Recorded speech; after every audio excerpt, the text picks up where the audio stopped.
perto de Deus. Entre a alma prestes a reencarnar na terra e o mensageiro divino, travou-se expressivo diálogo. Anjo bom, já fiz numerosas romagens no mundo. Cansei-me de prazeres envenenados e posses inúteis. Se posso pedir algo, desejaria agora colocar-me em serviço, perto de Deus, embora deva achar-me entre os homens. Sabes efetivamente a que aspiras?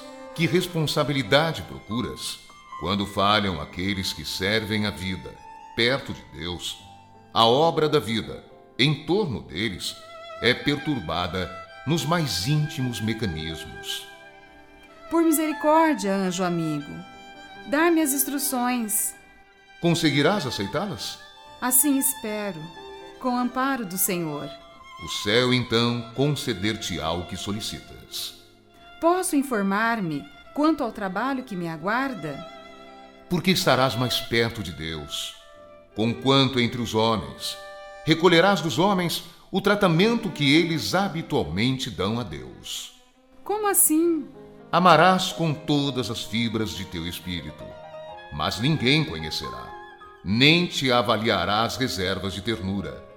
Viverás abençoando e servindo, qual se carregasses no próprio peito a suprema felicidade e o desespero supremo. Nunca te fartarás de dar, e os que te cercarem jamais se fartarão de exigir. Que mais? Dar-te-ão no mundo um nome bendito, como se faz com o Pai Celestial. Contudo, qual se faz igualmente até hoje na terra, com o Todo Misericordioso, reclamar-se-á tudo de ti, sem que se te dê coisa alguma. Embora detendo o direito de fulgir a luz do primeiro lugar nas assembleias humanas, estarás na sombra do último. Nutrirás as criaturas queridas com a essência do próprio sangue. No entanto, serás apartada geralmente de todas elas, como se o mundo esmerasse em te apunhalar o coração. Muitas vezes serás obrigada a sorrir, engolindo as próprias lágrimas, e conhecerás a verdade, com a obrigação de respeitar a mentira. Conquanto venhas a residir no regozijo oculto da vizinhança de Deus, respirarás no fogo invisível do sofrimento. Que mais? Adornarás as outras criaturas para que brilhem nos salões da beleza ou nos torneios da inteligência. Entretanto, raras te guardarão na memória, quando erguidas ao fausto do poder ou ao delírio da fama. Produzirás o encanto da paz. Todavia, quando os homens se inclinem à guerra, serás impotente para afastar-lhes o impulso homicida. Por isso mesmo, debalde chorarás quando se decidirem ao extermínio uns dos outros, de vez que te acharás perto do Todo Sábio. E por enquanto, o Todo Sábio é o grande anônimo entre os povos da terra. Que mais? Todas as profissões no planeta são honorificadas com salários correspondentes às tarefas executadas, mas o teu ofício, porque estejas em mais íntima associação com o Eterno e para que não comprometas a obra da divina providência, não terá compensações amoedadas. Outros ceareiros da vinha terrestre serão beneficiados com a determinação de horários especiais. Contudo, já que o Supremo Pai serve dia e noite, não disporás de ocasiões para descanso certo, porquanto o amor te colocará em permanente vigília. Não medirás sacrifícios para auxiliar, com absoluto esquecimento de ti. No entanto, verás teu carinho e abnegação apelidados, quase sempre por fanatismo e loucura. Zelarás pelos outros, mas os outros muito dificilmente se lembrarão de zelar por ti. Farás o pão dos entes amados. Na maioria das circunstâncias, porém, serás a última pessoa a servir-se dos restos da mesa. E quando o repouso felicite aqueles que te consumirem as horas, velarás, noite adentro, sozinha e esquecida entre a prece e a aflição. Espiritualmente, viverás mais perto de Deus e, em razão disso, terás por dever agir com o ilimitado amor com que Deus ama. Anjo bom, que missão será essa? O emissário divino endereçou-lhe profundo olhar e respondeu num gesto de bênção: serás mãe.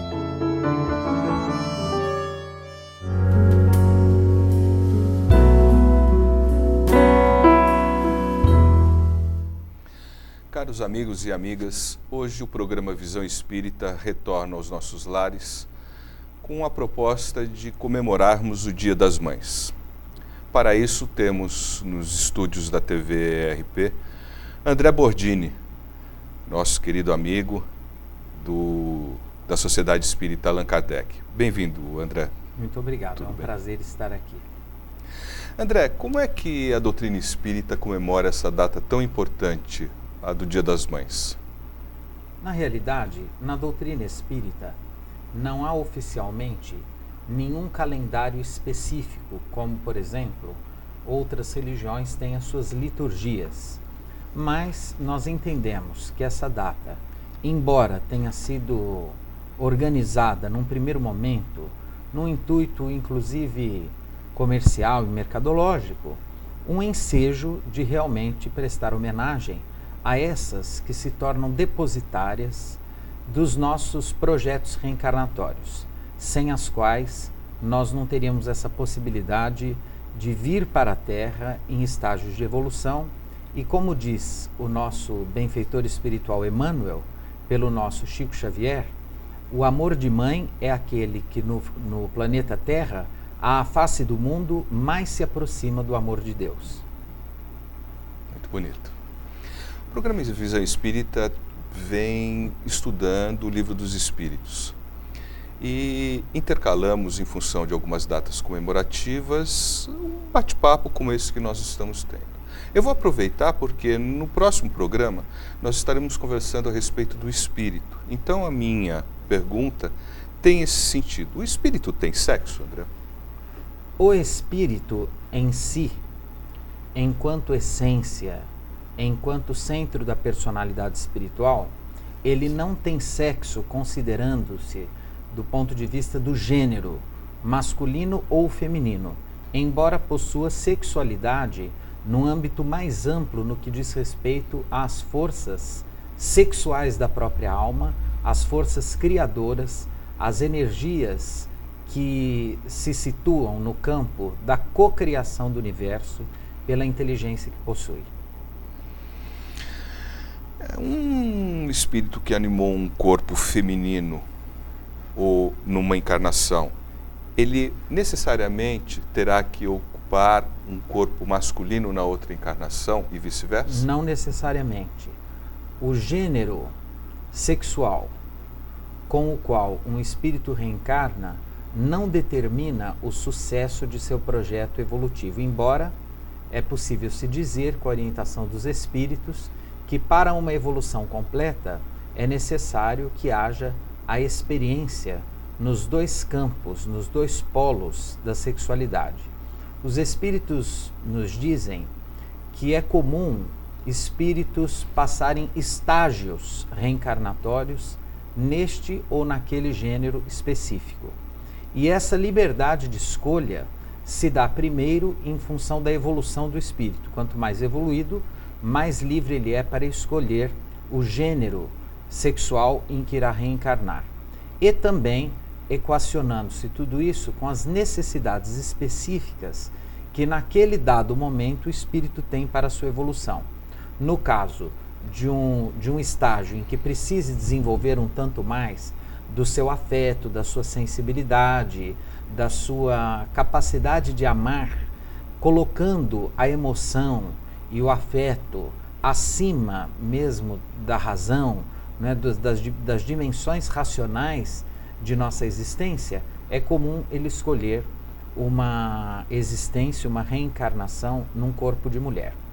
Quando o espírito passa, muitas vezes reencarnado num desses polos, é possível que na exata encarnação em que ele muda esse polo, ele tem inclusive algumas dificuldades adaptativas no sentido de conformar a sua estrutura mental, as suas pulsões mentais, os seus desejos à nova conformação física, o que, de certa forma, explica em muitas situações as tendências ou os pendores da bissexualidade ou da homossexualidade. Muito bom. Isso nos remete a uma outra pergunta, né? O homem e a mulher, sendo iguais perante a Deus, eles possuem os mesmos direitos e os mesmos deveres? Como é que a gente equaciona essa questão segundo a visão espírita? É preciso considerar que deve-se ter em conta o horizonte histórico em que nos encontramos. Até o início do século XX, ou mesmo a metade do século XX, a mulher historicamente ocupava posições muito definidas e o homem outras posições bastante exatas, bastante como premissas de sua presença no mundo. No século XXI, nós temos assistido a cada dia mais uma fusão desses papéis. Então é cada dia mais comum que homens assumam papéis, funções, tarefas e até modos de sentir que tradicional e culturalmente eram específicos da mulher, tanto quanto algumas mulheres têm ocupado papéis tradicionalmente ocupados pelos homens. Então, entendo a partir da interpretação daquilo que os espíritos nos dizem, que com o passar dos séculos num processo evolutivo, cada vez mais o gênero físico, do ponto de vista sexual, a que estamos adstritos na nossa existência, será menos determinante, sempre menos determinante a partir de agora, para os nossos projetos e as nossas tarefas no campo de evolução. Embora, até do ponto de vista biológico e de algumas determinantes que influenciam no nosso modo de pensar e agir, ser mulher ou homem ainda nos trazem algumas diferenças. Hoje temos em nossos estúdios André Bordini conversando a respeito da data comemorativa do Dia das Mães e a respeito da doutrina espírita. André, eu acho que convém aprofundar um pouco mais a finalidade da encarnação para o espírito. Eu acho que a gente poderia detalhar um pouquinho mais. No Livro dos Espíritos, o Espírito de Verdade nos coloca que reencarnação é lei da vida, não é uma escolha, não é uma opção. E enquanto lei presente no elenco das leis naturais, emanadas do próprio Criador, não cabe a nós questionar a sua validade ou não. No entanto, é possível que qualquer um de nós tente compreender a finalidade e o propósito para o qual nós reencarnamos. Então vamos entender que a reencarnação é o campo das causas e dos efeitos, onde naturalmente o espírito, que é essa individualidade, que é essa força criadora, que é essa personalidade espiritual, encontra oportunidade de aprendizado, tanto do ponto de vista moral quanto do ponto de vista intelectual. Portanto, a reencarnação é o palco em que a nossa grande tragédia acontece, para que certamente no final nós conheçamos a glória de nossa evolução sem a necessidade mais de reencarnar. Então, o escopo, o objetivo, a finalidade do espírito, naturalmente, é alcançar um nível tal de evolução em que, liberto totalmente de toda e qualquer influência da matéria, ele possa se libertar do ciclo incessante das reencarnações, que os indianos, particularmente aqueles que se vinculam às tradições hindus, chamam de ciclos das reencarnações kármicas. Aqui nós nos comprometemos e assumimos para nós projetos que envolverão resgates, provas e expiações, sempre com a finalidade de alcançarmos a evolução e a luz. Você coloca a encarnação como uma grande oportunidade nos dada por Deus. Dela faz parte alguns desafios, algumas escolhas, algumas provas, até porque a doutrina espírita nos coloca que a Terra, no momento, se apresenta como um mundo de provas e expiações. Perfeitamente. André, por um espírito assumir uma missão numa encarnação, o livra de determinadas provas? É preciso considerar o caráter que estejamos dando à expressão missão. Missão, em geral, é um nome que se dá a tarefas escolhidas por espíritos já de certa escola, de certa evolução. Então, podemos considerar que espíritos missionários só são aqueles que não têm mais necessidades de reencarnação no campo das provas e expiações. Eles reencarnam por livre e espontânea vontade em missão de tarefas no bem, para a consecução de determinados projetos de evolução da coletividade. Se considerarmos a palavra missão no sentido de tarefas no bem que qualquer um de nós pode ter, naturalmente, quanto mais nos vinculamos a atividades de benemerência, e não só no campo social, mas às vezes nós podemos ser extremamente benemerentes dentro do nosso próprio lar, no trabalho, em campos diversos, no campo da ciência, da cultura, das artes, da assistência social, da educação. Enfim, quando os grandes resgates surgem no caminho daqueles que encontram-se com as mãos ocupadas em serviço no bem, diz-nos os espíritos, particularmente o espírito Emmanuel, que é comum que esses resgates, que a quitação desses débitos seja definitivamente perdoada ou que possamos parcelá-las em experiências menos dolorosas. André, quando nós pensamos nos Dia das Mães, geralmente a gente pensa na relação mãe-filhos. Mas nós entendemos o grande papel que a mãe desempenha, que a mulher desempenha dentro da família, do contexto. O relaxamento dos laços familiares deve repercutir de alguma forma na sociedade. Como é que a doutrina espírita entende as consequências desse relaxamento? Nós devemos considerar que quando Jesus foi procurado no templo por sua mãe e seus irmãos, e ele responde: quem é minha mãe e quem são meus irmãos? E minha mãe e meus irmãos são aqueles que fazem a vontade de meu Pai. Este sim é minha mãe, estes sim são meus irmãos. Nós devemos entender a mensagem de Jesus como uma distensão do conceito tradicional de família. Então nós devemos, espíritas, procurar uma experiência de família que não só se limite ao campo de pais, filhos e irmãos. Este sim, no núcleo familiar mais próximo. Mas nós podemos sim ser família dos nossos amigos mais próximos, dos nossos vizinhos, quem tem funcionários, dos nossos funcionários, enfim, das pessoas que se nos afinizam no caminho da vida. É importante ressaltar que essas novas formações, essas novas construções familiares, não necessariamente devem comprometer o afeto.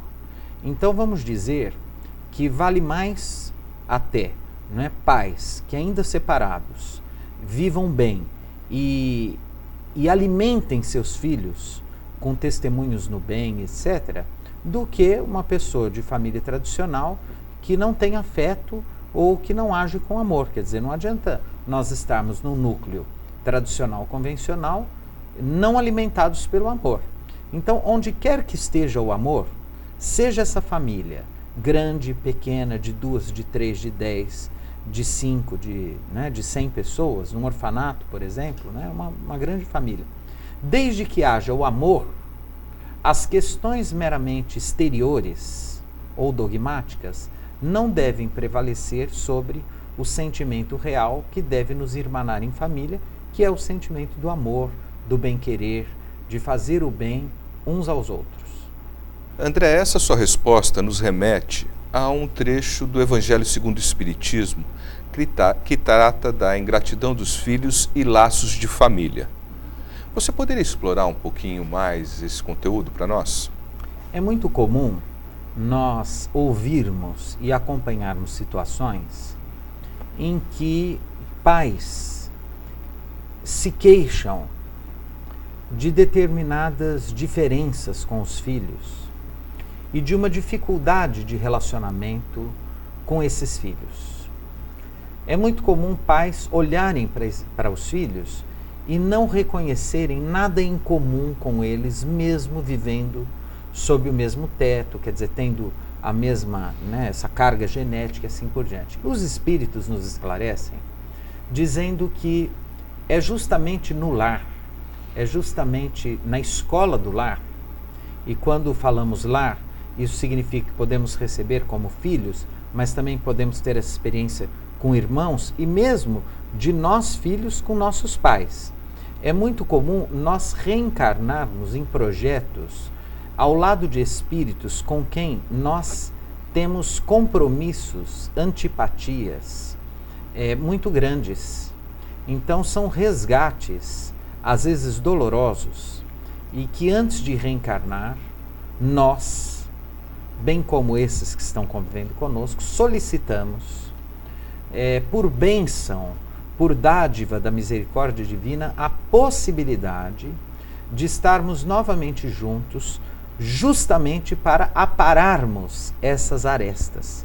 Então, muitas vezes, os filhos, os pais, os irmãos são inimigos do passado que vieram justamente para novamente tentar uma reaproximação, para crescerem no amor, para crescerem no perdão, para crescerem na tolerância, para crescerem em todos os níveis, em todas as dimensões do espírito.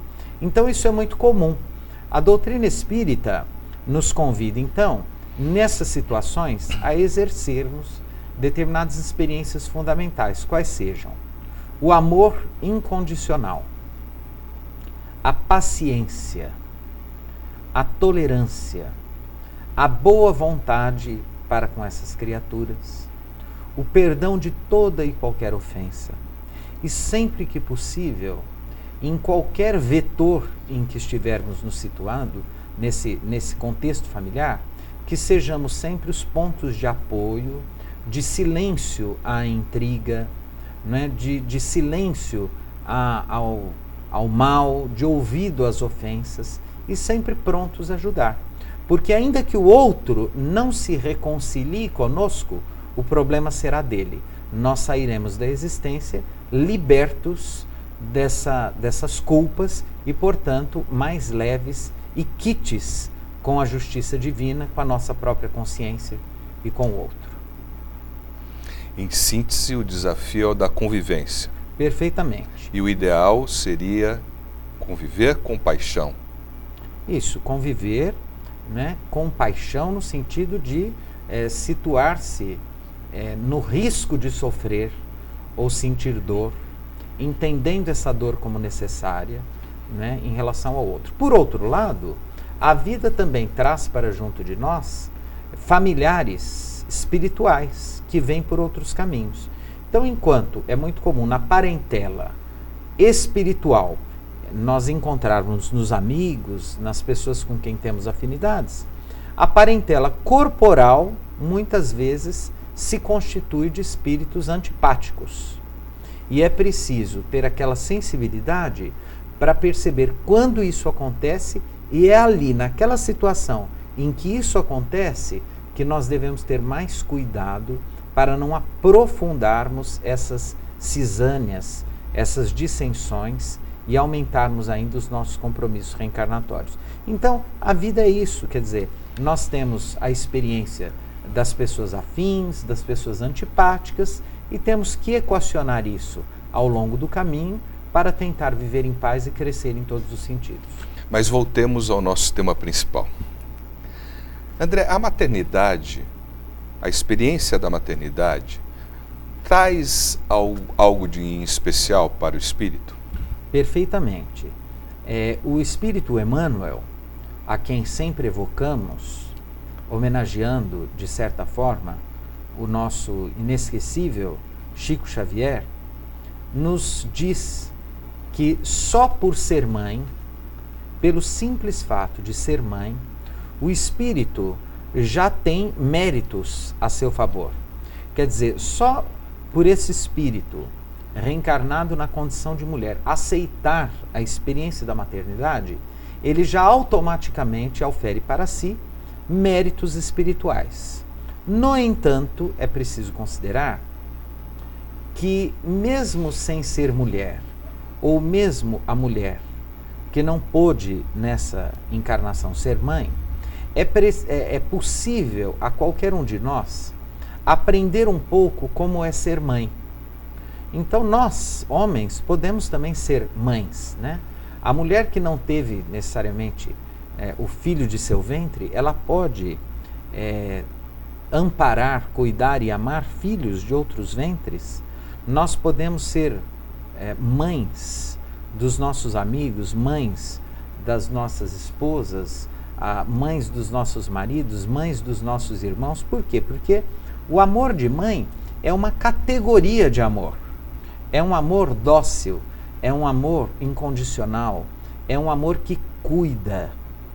E esse amor que cuida, esse amor que se desvela, né, pelo outro, esse amor puro, esse amor doce, qualquer um de nós pode ter. No entanto, os espíritos nos dizem que as mães realmente têm um privilégio especial de experimentarem a maternidade de uma forma sensível e diferente. Nós já estamos chegando ao final do nosso programa comemorativo do Dia das Mães e eu te pediria para que você nos deixasse uma mensagem. Nós gostaríamos que nesse Dia das Mães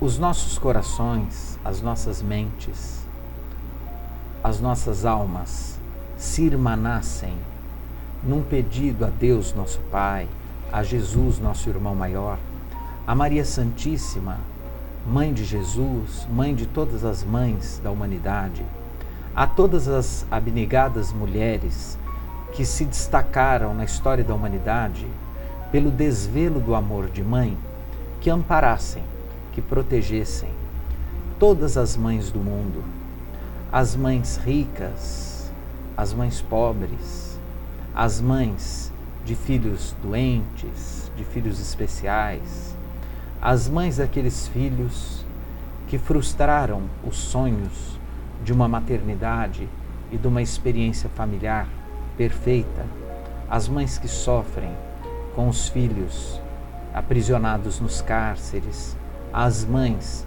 daquelas criaturas que se perderam no triste universo, no triste labirinto do alcoolismo, do uso de drogas, enfim, dessas práticas que levam à tristeza, à desagregação, as mães que nem sempre recolhem a gratidão e o amor dos filhos que embalaram, e também aquelas que, não sendo mães de seu ventre, se transformaram em mães de tantas outras criaturas necessitadas de amor. Que no Dia das Mães o nosso coração possa se sublimar, possa se elevar, e que todos tenhamos o desejo, o ímpeto, a iniciativa de amar, independente do sexo, independente da condição, independente da idade, amar com a pureza de um amor de mãe. E que sejamos todos abençoados, no Brasil e no mundo.